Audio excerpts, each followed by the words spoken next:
Okay, any questions to start? Okay, so while we're getting folks to come down, I had just a couple of questions for each of our panelists. So the first one goes back to James at the beginning in terms of looking at what Evan Smith was bringing up earlier today in terms of looking at the models for making money in journalism today.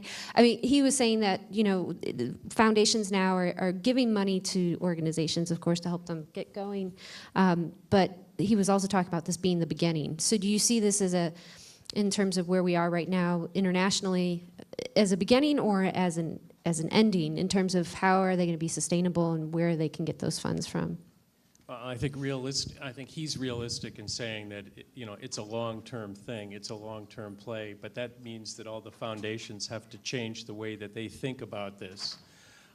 In terms of internationally, because there is not that same kind of culture of foundations and the tax breaks, et cetera, they don't have this sort of infrastructure.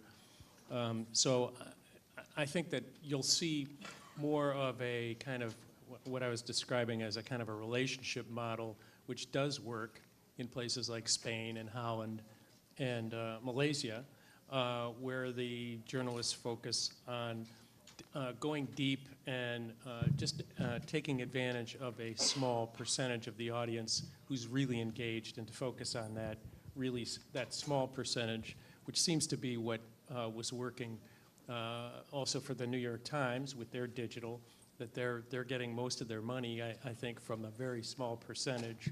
I think 90% of the digital revenue comes from 10% of the audience or something like that. So that's, I think, what's going to happen. Okay. We've got our first question over there. So, mine is actually very basic on the virtual reality. I was just curious, how long does that take to train somebody to do that?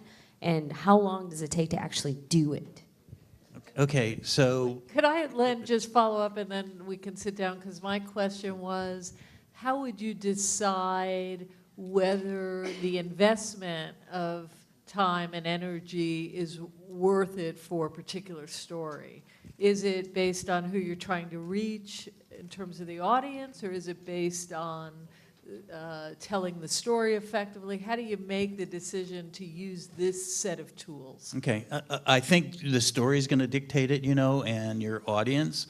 So how long did it take? Well, Gwenette is you can't do this unless you have somebody who really understands how to do the virtual world stuff. She knows every little bit about it. So that's the first thing. You need that person to be there. Then she worked with 2 students over the summer. There are 2 computer science students. By the way, the students from this were total interdisciplinary. They came from media studies. They came from English, one African-American studies, and a couple journalists and a couple PR people. So it was a really good mix. But she worked with the 2 students to do the Kid to Cop the Punch. And that took pretty much the summer. Fortunately, towards the end, Christina Guerra came in, and she's a media arts student, and she did the editing.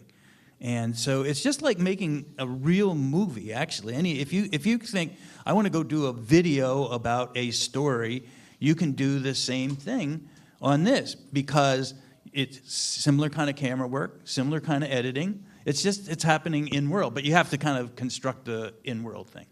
And so for us, the reason why we wanted to do that, well, there's a lot of kids whose stories we would like to eventually tell. We got sidetracked because of this Christopher Thomas thing. We couldn't let that go.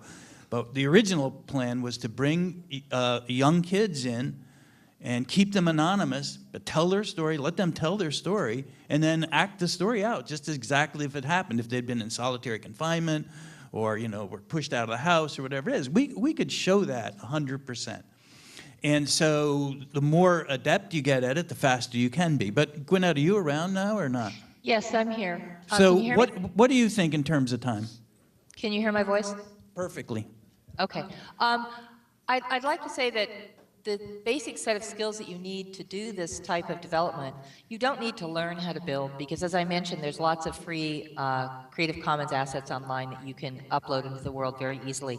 And the process of uploading is simple to learn. And what you need to learn to do is move objects around and have an eye for setting them in locations and next to each other and looking at Google Maps and seeing what your scene really looks like in the real world if you need to replicate something. So things can be done pretty rapidly if you don't have to develop something specific from scratch. We developed the pawn shop, for instance, specifically to match a picture. So that takes a little bit more time.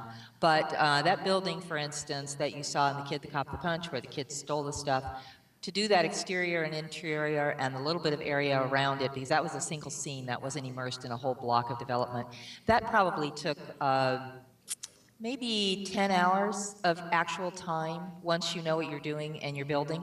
To learn the building skill set, it depends on whether or not you know other 3D modeling tools.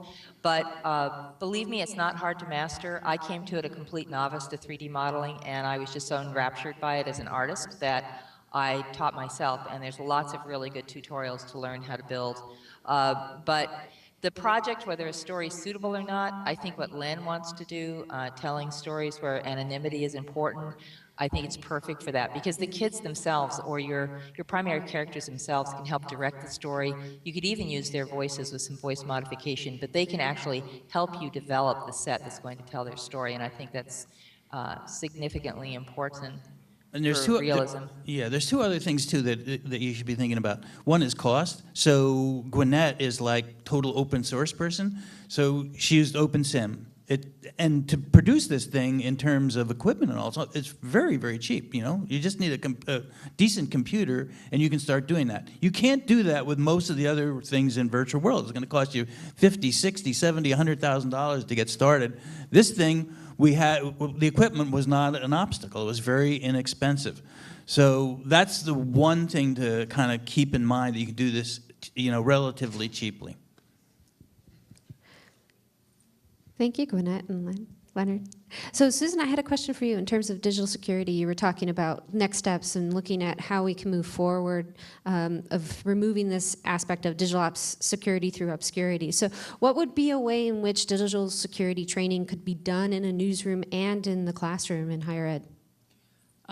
Thank you. That's a great question. So, I mean, this is something that we are looking at various ways to integrate at Columbia Journalism School, and I actually wanted to sort of give a shout out. The New York Times actually was one of the first, about 3 weeks ago, hired Runa Sandvik, who's a well-known information security expert, as their newsroom information security lead. So this is something that we're actually starting to see happen in larger news organizations, which is the idea of having someone whose job it is to take this on. And, I think that, it's something that can be done quite directly. I mean, as the quote from our participant showed, if you have a tech department that is capable of kind of translating these messages, it's something where, you can come together and do it right there in the newsroom. From a higher ed perspective, I think where I see, as an educator, where I see the opportunity to integrate this is, it takes a little bit of thinking, but is to actually embed it into discussions about reporting and data storage and all of that as it goes, right? So at the moment that you're teaching, students how to, use cameras and manage, the many, many files, the photo files that they get, or transmit information to you as a professor, or, among themselves, it's actually where you introduce these things. So I've done a lot of sessions for colleagues. They usually take about 90 minutes. A lot of the major things that we're talking about are what I would call set and forget. Things like turning on two-factor authentication is something that is easier to do now than it ever has been. You really do it once, you have it saved on your most commonly used devices, and most of us will almost never notice again that we have that set up, except for the fact that your account will get hacked. So, I think it's something that is best introduced at the beginning, integrated with the tasks that it applies to, and that's really the key. Okay, thank you, Susan. Next question I have is for Jeremy. So in terms of looking at the conversation about interactivity, social presence, and journalists, and getting beyond the conversation, are journalists interactive? We've always been interactive. Digital platform just didn't make that happen. So, I mean, in moving the conversation forward, been there, done that, like, where do we see now the idea of engagement, and how can we identify ways in which journalists can use these platforms to their advantage to bring that engagement and have those important relationships and conversations with their publics? I think that's a really meaningful question, especially if some of you may have seen the news in the last couple of days that was talking about how social referrals to news are not driving traffic off of Twitter. And I think there was a lot of I told you so's from the people who didn't want to be on Twitter in the first place. So, you know, I think hopefully we're going to get to the point where we stop talking about this idea that we're using Twitter basically to drive links to our website. And that is an engagement issue. Like, what is Twitter good for? And you know, we're seeing more in the, I would say probably more progress in the last couple of years around the conversation of that Twitter is a listening tool. It's a tool for not just hearing from our followers, but also following people back and finding what people are talking about and generating story ideas and taking different perspectives on the news stories we're producing. Stuff that Dan Gilmore was talking about back in 2005 when he was writing We the Media, you know, this idea that we're mining our audience for perspectives that we're not getting. I would like, you know, mere interaction, I feel like has been like this thing we've been chasing in conferences like this where we've been talking about for a while and hoping that journalists will finally wake up to the idea that we can talk back. But I think the next level past that really is about how can we use those relationships with audience to make our content better, to improve the user experience around the news that we're generating, and to really figure out how journalists are part of an ecosystem, not necessarily the people who are driving that ecosystem, which I think is, you know, when you think about it just in terms of link sharing, that's a skewed view of it. So. Okay, well, thank you. I don't want to keep you guys from drinks and food, so I just want to give a big round of applause to our researchers and their work today.